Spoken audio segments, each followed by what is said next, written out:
guys, kukuha kami ngayon ng kamuting kahoy. Oh. Hello kami, vlog. Hi! Yun si mami ko. Masipag magtanim ng kanyang mga halaman. Pasok ko. Ito nga po pala ang aming farm. Ayun ang aking mga pananim na kahoy. Oh. Malilit pa pero dun kami sa kabila kukuha.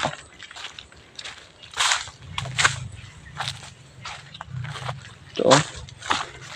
Yun natin mga pananim na kamote. Hindi pa nalilinisan kasi busy laman sa eskwelahan guys.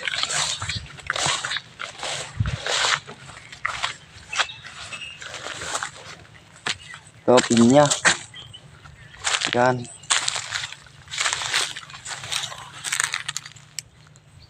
Ayun pa oh. Yan ang mga pananim na saging. Ayun si daddy ang naghihintay doon.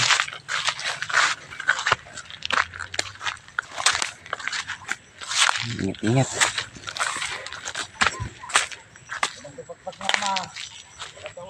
Opo day.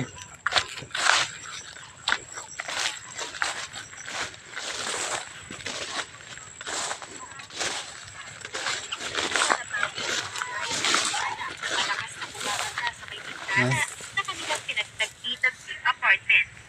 Kinakanta na naman at maalinsangan. Hindi lamang yun, dahil madalas ay naaamoy din ang baho sa labas kahit paanong linis ang gawin ni Ella. Sa papag ay inihanda niya ang kanyang dalang 20 pesos na pansit bato at kanin na kanilang magiging hapunan. Sa hirap man ang buhay ay naisipan na pumayag sa kagustuhan ng magulang niya, ngayong hindi niya naman alam kung saan mag-uumpisa. Tulala siya habang nakatingin sa mataas na bookshelf ng kanyang kapatid. Mahirap. Maya-maya Dua kami ngayon, mama. ang mga libro roon. Ikaw kayo, mati bagbagas na pa. Tulog niya sa sarili, saka basta na lamang init siya sa sahig ang hawak na libro. Muli siya maliliit. nagbukas ng libro. Umaasang baka ay may makuha siyang maaaring Gusto na ko. maging pagkakakilanlan ng kung sino mang babae Wala pang gabulan pa. na naiwan ng kanyang kuya. Ngunit nakakalahati na yata ang mga libro at wala pa rin siyang nakukuha na kahit Ang liliit pa. Ayoko na. Bagot nitong Suwatan kuya. ako. Sa kanan dahil sa malambot na kama, ibinato ang hawak na Alam mo libro. kita.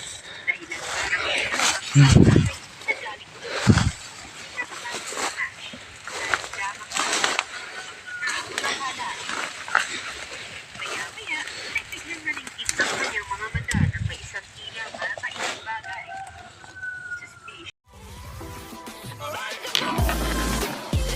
Suspicious.